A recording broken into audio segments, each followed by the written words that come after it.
അല്ലേ അത് വണ്ടിക്ക് ഉള്ളതാണ് കേട്ടോ. വണ്ടി കുറച്ചൊന്ന് എന്താ പറയുക ലൗഡറാണ് compared to motorcycles in this category. കുറച്ചൊന്ന് ലൗഡറാണ്. ഓ ഹിപ്പാണ് മോനെ നൈസ്. ഞാൻ പറഞ്ഞില്ലേ ബിലോ 5000 RPM വണ്ടി ഇങ്ങനെ പമ്മി വലിയ റെസ്പോൺസ് ഒന്നും ഇല്ലാണ്ട് പോവും. But once you hit at 5000 RPM ആ സൗണ്ട് മാറണുണ്ടോ നിങ്ങൾ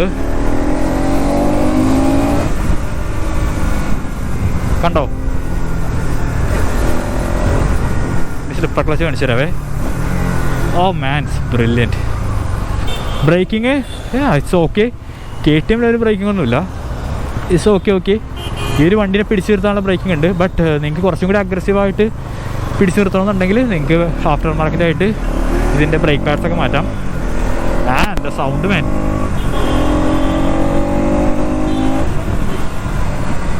രക്ഷയില്ല. ഓ ക്ലച്ച് പറഞ്ഞു കേട്ടോ. Clutch is really nice. ഭയങ്കര ലൈറ്റായിട്ട് തന്നെ ഫീൽ ചെയ്യുന്നുണ്ട്.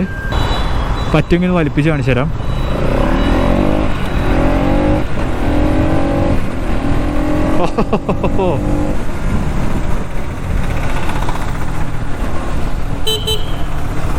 ഓ വണ്ടിയുടെ ഷാസ് രക്ഷയില്ല മാൻ. വണ്ടി അങ്ങോട്ടും ഇങ്ങോട്ട് ഫ്ലിക്ക് ചെയ്യാൻ ഭയങ്കര രസമാണ്. നിങ്ങളിങ്ങനെ അഗ്രസീവായിട്ട് ഓടിക്കുമ്പോൾ വണ്ടി ഒരിക്കലും ഒരു 4000 RPM താഴെ പോകൊണ്ട് നോക്കുക. ഇങ്ങനെ പോയി കഴിഞ്ഞാൽ ഡൗൺ ഷിഫ്റ്റ് ചെയ്യേണ്ടി വരും. ചിലപ്പോൾ 2 ഗിയറൊക്കെ ഡൗൺ ഷിഫ്റ്റ് ചെയ്യേണ്ടി വരും. വൈബ്രേഷൻ ഉണ്ട് അറ്റ് അറൗണ്ട് ഒരു 5000 അല്ലേ ഒരു 4500 RPM ആ ഒരു ലെവലിൽ ചെറിയ വൈബ്രേഷൻ കാര്യങ്ങളൊക്കെ ഉണ്ട്.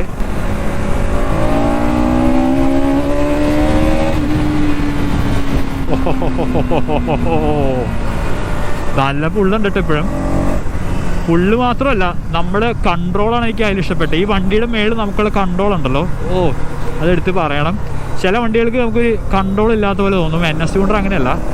ഓ മാൻ ദ ഷാസ് മാൻ, നല്ല കൺട്രോൾ പോലെ ഫീൽ ചെയ്യുന്നുണ്ട്. വൺസ് നിങ്ങളിത് ഓടിച്ചു കഴിഞ്ഞാണല്ലോ ഡെഫിനറ്റ്ലി ഒരു ചിരിയൊക്കെ നിങ്ങളുടെ മുഖത്ത് വരും. ഈ വണ്ടി നിങ്ങൾ ഓടിക്കുമ്പോൾ നിങ്ങൾക്ക് 2 അഭിപ്രായം വരും. ഒന്ന് നിങ്ങൾക്ക് ഇഷ്ടപ്പെട്ടില്ല, 2 നിങ്ങൾക്ക് ഭയങ്കരമായിട്ട് ഇഷ്ടപ്പെട്ടു. ഇതിൻ്റെ ഇടത്തരം അഭിപ്രായം, അതായത് ആരും ചോദിക്കുമ്പോൾ NS കൊണ്ടർ എങ്ങനെയുണ്ട്, കുഴപ്പമില്ല, അങ്ങനത്തെ ഒരു അഭിപ്രായം ഒരിക്കലും വരില്ല. കാരണം അങ്ങനത്തെ ഒരു വണ്ടിയല്ല. Idiot ഫക്കിനൽ idiot. എല്ലാവരും ചോദിക്കും വൈ ബൈ എ 200 ഒരു എന്താ പറയുക 150 ഓഫറിങ്സ് ഉള്ളപ്പോൾ എന്തിനു മേടിക്കണം എന്ന് വെച്ച് കഴിഞ്ഞാൽ ഇൻ ഗിയർ ആക്സിലറേഷൻ. അതെ, പലരും കൺസിഡർ ചെയ്യാത്തൊരു ഫാക്ടറാണ് ഇൻ ഗിയർ ആക്സിലറേഷൻ അല്ലെങ്കിൽ ഗിയർ ടു ഗിയർ ആക്സിലറേഷൻ. ഒരു ഗിയറിൽ നിന്ന് അടുത്ത ഗിയറിലേക്കുള്ള ഒരു ആക്സിലറേഷൻ നമുക്ക് ഒരിക്കലും ഒരു 200 ഇത് 150 കിട്ടില്ല.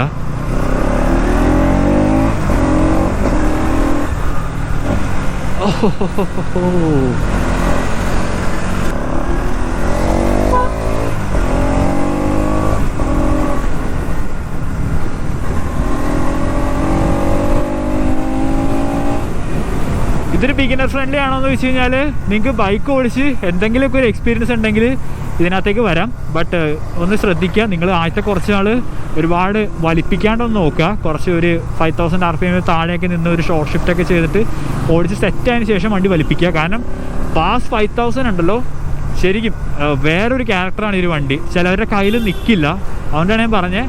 അതല്ലെങ്കിൽ നിങ്ങളൊരു വേറൊരു വണ്ടി ഒരു 150cc ഒരു കമ്പ്യൂട്ടർ വണ്ടിയൊക്കെ ഓടിച്ചിട്ട് അത്യാവശ്യം എക്സ്പീരിയൻസ് ആയിട്ട് ഇതിനകത്തേക്ക് വരിക. അങ്ങനെയാണെങ്കിൽ വണ്ടി സെറ്റാണ്.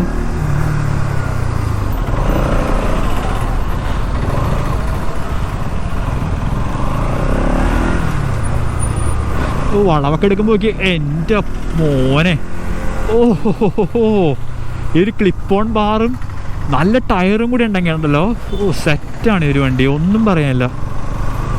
ഓ വിഷ് ഒരു കിടിലൻ ടയർ ബജാജിന് കൊടുത്തായിരുന്നെങ്കിൽ. ഞാൻ ഷോർട്ട് ഷിഫ്റ്റാണ് ചെയ്യണേ, കാരണം ഞാൻ പറഞ്ഞു സിറ്റിയിൽ ഓടിക്കുമ്പോൾ നമുക്ക് ഫുൾ ഗിയർ അറൗണ്ട് 10,000 RPM വരെ വലിപ്പിച്ച് ഓടിക്കാൻ പറ്റില്ല. അങ്ങനെ ഓടിച്ചാൽ വണ്ടിയുടെ മൂട്ടി പോയിരിക്കും. നമുക്ക് ഒന്ന് കെയർഫുൾ ആയിരിക്കണം, മാക്സിമം ഷോർട്ട് ഷിഫ്റ്റ് ചെയ്ത് ഓടിക്കുക ബിഗിനർ ആണെങ്കിൽ. അല്ലാത്തവർക്ക് ഞാൻ പറഞ്ഞു തരണ്ടല്ലോ എങ്ങനെ ഓടിക്കണം എന്നുള്ളത്. ഈ ഒരു കാലത്തും ഈ ഒരു വണ്ടി വരുന്ന ഫീൽ എന്ന് പറയുന്നത് അപാരമാണ്, ഒന്നും പറയാനില്ല. സ്റ്റിൽ ലവ് ഇറ്റ്, രക്ഷയില്ല. പിന്നെ ബജാജിൻ്റെ ഭാഗത്തുനിന്ന് പുതിയ അപ്ഡേറ്റ് ഉണ്ടോയെന്ന് വെച്ച് കഴിഞ്ഞാൽ അവരുടെ എന്തോ ഒരു അഡ്വഞ്ചർ വരുന്നുണ്ട് നമ്മുടെ എക്സ്പൾസിന് റൈവലായിട്ട്. അതിപ്പോഴും 250cc ആണോ 150 ആണോ എന്നുള്ള ഒരു കൺഫ്യൂഷൻ മാത്രമേ ഉള്ളൂ. കാരണം ചിലർ 150 എന്നൊക്കെ പറയുന്നുണ്ട്. നമ്മുടെ സെയിം N250 എഞ്ചിനായിരിക്കും. അതല്ലാന്നുണ്ടെങ്കിൽ ചിലപ്പോൾ 150 ആവാൻ ചാൻസ് ഉണ്ട്. കാരണം അതിൻ്റെ ഹെഡർ പൈപ്പൊക്കെ വരുന്നേക്കുന്നത് കുറച്ച് ഡിഫറൻ്റ് ആയിട്ടാണ് തോന്നിയത്.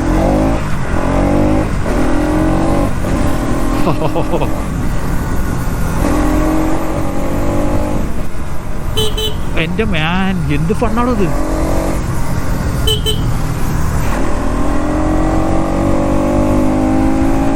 Oh, listen to the roar. Super fun, man. Oh, now with the slipper clutch ഒരു രക്ഷയില്ല.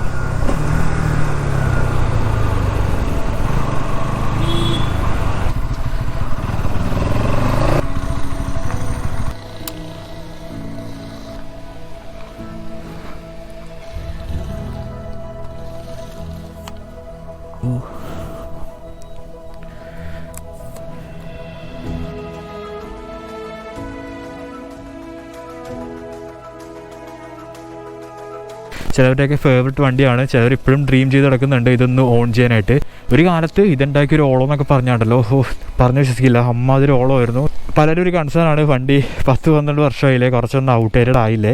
എന്നോട് ചോദിക്കുകയാണെങ്കിൽ ഇങ്ങനെ ഒറ്റയ്ക്ക് നിർത്തുമ്പോഴത്തേക്കും കൊള്ളാട്ടോ, ഒരു ഏജ്ഡ് ലൈക്ക് വൈൻ എന്നൊക്കെ പറയില്ലേ, ഫൈൻ വൈൻ എന്നൊക്കെ പറയില്ലേ, അതുപോലെ ഉണ്ട്. ആംഗിളിൽ നിന്ന് എസ്പെഷ്യലി ഈ ഒരു ടെയിൽ സെക്ഷനൊക്കെ ശരിക്കും ഔട്ട്ഡേറ്റഡ് ആയ പോലെ തന്നെ തോന്നുന്നുണ്ട്. പിന്നെ ഈ ഒരു കോക്പിറ്റ് വ്യൂ ഉണ്ടല്ലോ, ഈ ഒരു ഭാഗമൊക്കെ ഒന്ന് വലുതായിട്ടുണ്ട്. കാരണം പുതിയ ഡിജിറ്റൽ മീറ്ററാണ് വണ്ടിയിൽ യൂസ് ചെയ്യുന്നത്, അതിൻ്റെ ഒരു വ്യത്യാസമുണ്ട്. ബട്ട് പറയണം, ഇതിൻ്റെ ഒരു എഞ്ചിൻ പറയണം, സ്റ്റിൽ 2026 സ്റ്റാൻഡേർഡിൽ നോക്കുവാണെങ്കിലും ഈ ഒരു എഞ്ചിൻ അടിപൊളിയാണ്, ഒരു രക്ഷയില്ല. സ്റ്റിൽ സ്പോർട്ടിയാണ്, സ്റ്റിൽ പെപ്പിയാണ്, സ്റ്റിൽ ഒരു രസമാണ്, ഭയങ്കര ഫണ്ണായിട്ടുള്ളൊരു വണ്ടിയാണ്. 24 ഹോഴ്സ് പവറും around 18 newton torque. Higher RPM ഇരിക്കുന്നത്. ലോവർ RPM ഒരുപാട് പെർഫോമൻസ് ഇല്ല.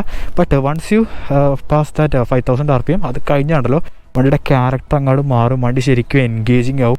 വണ്ടിയുടെ എക്സോസ് നോട്ട് മാറും.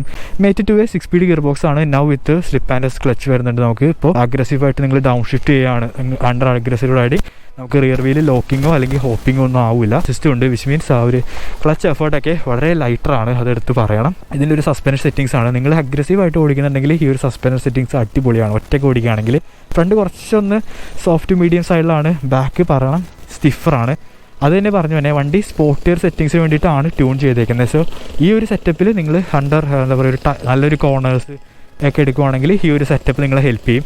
അതല്ല നിങ്ങൾ ഡെയിലി യൂസ് നോക്കുവാണെങ്കിൽ ചിലപ്പോൾ നിങ്ങൾക്ക് പറ്റില്ല എന്ന് വരും. കാരണം റിയർ ഭയങ്കര ഹാർഡാണ്, കുറച്ച് സ്റ്റിഫാണ്. നിങ്ങൾക്ക് പ്രീലോഡ് അഡ്ജസ്റ്റ് ചെയ്യാം, ബട്ട് നിങ്ങൾക്ക് ഒരുപാട് ഒരു പ്ലഷർ ആയിട്ടുള്ള സസ്പെൻഷൻ ഒന്നും കിട്ടാൻ പോണില്ല. ഇരിക്കുമ്പോഴൊക്കെ ചെറുതായിട്ട് ഫീൽ ചെയ്യാൻ പറ്റും ഒരു സസ്പെൻഷൻ. ചെറിയ റോഡ് ആൻഡിലേഷൻസ് ഒക്കെ ആണെങ്കിൽ നമുക്ക് ഫീൽ ചെയ്യാനായിട്ട് പറ്റും. ഡീസൻ്റ് ആയിട്ടുള്ള ഒരു ടാങ്ക് കപ്പാസിറ്റി വരുന്നുണ്ട്. മൈലേജ് പറയണം നമുക്ക് അറൗണ്ട് ഒരു 30-35 ഒക്കെ അത്യാവശ്യം ആവറേജ് കിട്ടും. നന്നായിട്ടൊക്കെ ഓടിക്കുവാണെങ്കിൽ നിങ്ങൾക്ക് ഒരു കണക്ഷനാണ്, അത് പറയണം. ഈ ഒരു വണ്ടിയുടെ എക്സോസ് നോട്ടും ഇതിൻ്റെ ഒരു ഫീലും എന്ന് പറയുന്നത് വല്ലാത്തൊരു കണക്ഷനാണ് ഈ ഒരു വണ്ടിയായിട്ട് ഓടിക്കുമ്പോൾ. ഇത് ഓടിച്ചിട്ടുള്ളവർക്ക് പെട്ടെന്ന് പറഞ്ഞാൽ മനസ്സിലാവും, ഇത് ഓടിച്ച് വിറ്റവർക്ക് അതിനും പെട്ടെന്ന് മനസ്സിലാവും. ഭയങ്കര ഒരു ഇമോഷണലി അറ്റാച്ച് ആവാൻ ചാൻസ് ഉള്ളൊരു വണ്ടിയാണ് ഈ ഒരു NS 200 എന്ന് പറയുന്നത്. നമുക്ക് ഇതിനൊരു ബേസ് വേരിയൻറ്റും വരുന്നുണ്ട്. ഇതിൽ ഏകദേശം 9000 കുറവാണ്. ടെലസ്കോപ്പി ഫോർക്കാണ് വരുന്നത്. ഈ ഒരു മോഡലിൽ മാത്രമേ, ടോപ്പ് മോഡലിൽ മാത്രമേ നമുക്ക് ഡ്യുവൽ ചാനൽ ABS വരുന്നുള്ളൂ. ടെലസ്കോപ്പി വരുന്ന വരുന്നത് നമുക്ക് സിംഗിൾ ചാനൽ ABS ആണ് വരുന്നത്. സോ അത് മാക്സിമം അവോയ്ഡ് ചെയ്യുക. ഇതിൻ്റെ ഓൺ റോഡ് പ്രൈസ് പറയാം. നമുക്ക് കൊച്ചിയിൽ ഇതിന് ഓൺ റോഡ് പ്രൈസ് വരുന്നത് ഇപ്പോൾ നിലവിൽ 1,88,000 രൂപയാണ് നമുക്ക് ഓൺ റോഡ് കൊച്ചിയിൽ വരുന്നത്. മറ്റേ വേരിയൻ്റ് ആകുമ്പോഴത്തേക്കും ഏകദേശം 9 രൂപ കുറയും, അതായത് 1,79 ആ ഒരു ലെവലിലേക്ക് നിൽക്കും. എന്നോട് ചോദിക്കുകയാണെങ്കിൽ സേഫ്റ്റിക്ക് പ്രയോറിറ്റി കൊടുക്കുക, ഇത് തന്നെ എടുക്കുക. കയറിയിരിക്കുവാണെങ്കിൽ 2 2-piece ക്ലിപ്പോണാണ് വരുന്നത്. ട്രഡീഷണൽ ഒരു ഹാൻഡിൽ ബാർ അല്ല. ഉണ്ടോ ഫുഡ് പെക്സ് കുറച്ചൊന്ന് ഹയർ ആണ്, ബട്ട് RS 200 അത്ര ഹയർ അല്ല.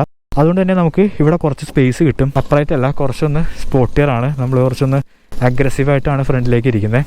ഞാൻ ഓടിച്ചിട്ടുണ്ട് ഹാൻഡിൽ ബാർ കയറ്റിയ വണ്ടി, നല്ല രസമാണ്, കംഫർട്ടബിൾ ആണ് ടൂറിങ്ങിനൊക്കെ. ബട്ട് അഗ്രസീവായിട്ട് ഓടിക്കാൻ എപ്പോഴും നൈസ് ക്ലിപ്പ് ഓൺ തന്നെ. എൻ്റെ കോൺസ് തുടങ്ങാം. ഫസ്റ്റ് കോൺസ് എനിക്ക് പറയാനുള്ളത് ഇതിൻ്റെ ഒരു ലോ ആൻഡ് ടോർക്കിൻ്റെ അഭാവതയാണ്. എസ്റ്റിൽ ഓടിക്കുമ്പോൾ ഉള്ള ഒരു ബുദ്ധിമുട്ടും അതെന്താണെന്ന് വെച്ച് കഴിഞ്ഞാൽ, ഞാൻ പറഞ്ഞു ഇത് 5000 RPM മേലെ ശരിക്കും ഒരു 200 cc പെർഫോമൻസ് തരുള്ളൂ. അതിന് താഴെ ഒരു 180-170 cc പെർഫോമൻസ് കിട്ടുള്ളൂ. ഒട്ടും ലോ ആൻഡ് ടോർക്ക് ഇല്ല. സോ കോൺസ്റ്റൻറ്റ് ഗിയർ ഷിഫ്റ്റിംഗ് ആണ് നിങ്ങൾ ഒരു ഹെവി ട്രാഫിക്കിലൊക്കെ എടുക്കുകയാണെങ്കിൽ ചെയ്യുന്നത്. ഈ വണ്ടിക്ക് പയ്യെ പോകാൻ ഇഷ്ടമല്ല. ഈ വണ്ടി പറയുന്നത് ഇതിനൊരു 80 km/h ക്രൂസ് ചെയ്യണം.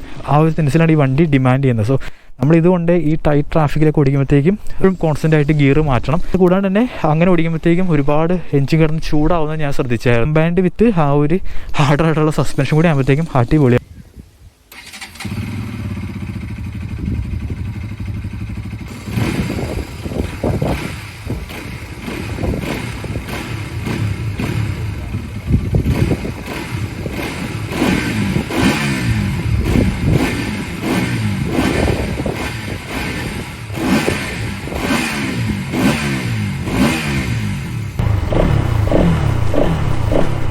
ഓ ഗ്രണ്ട് മാൻ.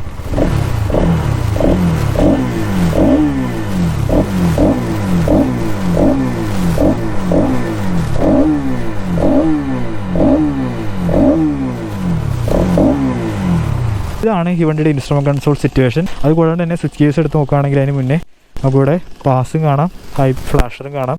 പിന്നെ ഇവിടെ മോഡ് ബട്ടൺ വരുന്നുണ്ട്. നമുക്ക് മോഡ് സെലക്ട് ചെയ്യാനൊക്കെ ഇവിടെ മോഡ് ബട്ടൺ യൂസ് ചെയ്യാം. പിന്നെ കോളൊക്കെ അറ്റൻഡ് ചെയ്യാനൊക്കെ ആയിട്ട് ഈ ഒരു ബട്ടൺ യൂസ് ചെയ്യാം. കാരണം ഇവിടെ സെപ്പറേറ്റ് മോഡും സെലക്റ്റും ബട്ടൺ വേറെ. പിന്നെ ഇൻഡിക്കേറ്റർ വരുന്നുണ്ട്, നമുക്ക് ക്യാൻസലേഷൻ, ഹോണ്, ഇവിടെ എൻജിൻ കിൽ സ്വിച്ച്.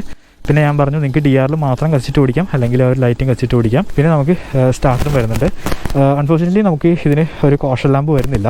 പിന്നെ ഇവിടെ ഒരു ടൈപ്പ് എ ചാർജർ കാണാനായിട്ട് പറ്റും, ടൈപ്പ് സി കൊടുക്കായിരുന്നു. പിന്നെ കൺസോൾ ഓൺ ആക്കുകയാണെങ്കിൽ കാണാം നമുക്കിവിടെ ന്യൂട്രലുണ്ട്, ഗിയർ പുഷ് ഇൻഡിക്കേറ്റർ ഉണ്ട്, ഫ്യൂവൽ ലെവൽ ഇൻഡിക്കേറ്റർ ഉണ്ട്, RPM ഉണ്ട്, ടൈം കാണിക്കുന്നുണ്ട്, സ്പീഡോ ഉണ്ട്. 3 മോഡ് വരുന്നുണ്ട്. ഇത് നമുക്ക് ബേസ് മോഡലിന് ഉണ്ടാവില്ല, ഞാൻ പറഞ്ഞില്ല സിംഗിൾ ചാനൽ ABS ഉള്ള മോഡൽ. അതിന് നമുക്ക് ഈ ഒരു റൈഡ് മോഡും ABS മോഡെന്ന് വേണമെങ്കിൽ പറയാം, റൈഡ് മോഡ് എന്ന് പറയാൻ പറ്റില്ല, ABS മോഡ് ഉണ്ടാവില്ല. പിന്നെ നമുക്കിവിടെ ABS വാർണിംഗ് കാണാം, എൻജിൻ ഗിൽ സ്വിച്ച് ഓഫാന്ന് പറയാം. പെട്രോൾ കുറവാ. ഇൻസ്റ്റൻറ്റ് ഫ്യൂൽ എക്കോണമി ഇവിടെ കാണാം, റീഫ്യൂൽ പറയുന്നുണ്ട്.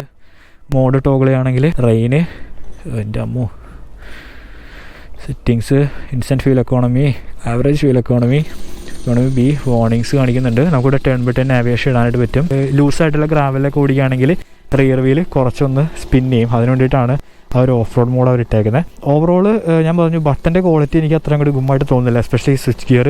അത് കൂടാണ്ടുള്ള ക്വാളിറ്റി നോക്കുകയാണെങ്കിൽ ഇറ്റ്സ് ഓക്കെ എന്ന് വേണമെങ്കിൽ പറയാം. ഓക്കെ, ഇതാണ് ആ ഒരു headlight situation, looks really nice. പിന്നെ ആ ഒരു ടയർ കാണാം, 100 സെക്ഷനും. അഗെയിൻ ഡിസപ്പോയിൻറ്റിങ്, എല്ലാ വണ്ടിക്കും 140 കൊടുക്കുമ്പോൾ ബജാജ് ഇപ്പോഴും 130 കൊടുക്കുന്നത്. അത് പോട്ടെ, അതിൻ്റെ ഏറ്റവും വലിയ വേറെ ഷോ എന്ന് വെച്ചാൽ ഇത് യൂസ് ചെയ്യുന്ന ടയറാണ്. ഈ ടയർ നോക്കി, ഇത്രയും പെർഫോമൻസ് ആയിട്ടുള്ള ഓറിയൻറ്റഡ് ആയിട്ടുള്ള വണ്ടിക്ക് കൊടുത്തേക്കുന്ന ടയറാണ് നിങ്ങളീ കാണുന്നത്. പക്ഷെ എൻ്റെ പൊന്ന്, റോട്ടയർ നമ്മൾ ഈ കമ്പ്യൂട്ടർ ബൈക്സിനൊക്കെ കൊടുക്കില്ലേ, അങ്ങനത്തെ ടയറാണ് ഈ ഒരു വണ്ടിക്ക് ബജാജ് കൊടുത്തേക്കുന്നത്. ഇത് നിങ്ങൾ ഇൻസ്റ്റലി മാറ്റുക, നിങ്ങൾ പെർഫോമൻസിന് പ്രാധാന്യം കൊടുക്കുന്നുണ്ട്, അത്യാവശ്യം അഗ്രസീവായിട്ട് ഓടിക്കുന്നുണ്ടെങ്കിൽ ടയർ മാറ്റിയിട്ട് നല്ല ടയർ മേടിച്ചിടാം. ബൾബൊക്കെ മാറ്റിയിട്ട് LED ആക്കി. നേരത്തെ ബൾബ് ഇവിടെ നിന്ന് വന്നുകൊണ്ടിരുന്നത് ഇപ്പോൾ എക്സ്റ്റെൻഡ് ചെയ്തിട്ട് പുറത്തേക്ക് ആക്കിയിട്ടുണ്ട്. ഇതാണ് ഫ്രണ്ടിലെ വ്യൂ, നൈസ്. ആൻഡ് ഒരു കുട്ടി ഫ്ലൈ സ്ക്രീൻ കാണാനായിട്ട് പറ്റും. പിന്നെ അഡ്ജസ്റ്റബിൾ റിവേഴ്സോ കാര്യങ്ങളൊന്നുമില്ല, റൈഡ് ബൈ വയറോ കാര്യങ്ങളൊന്നുമില്ല.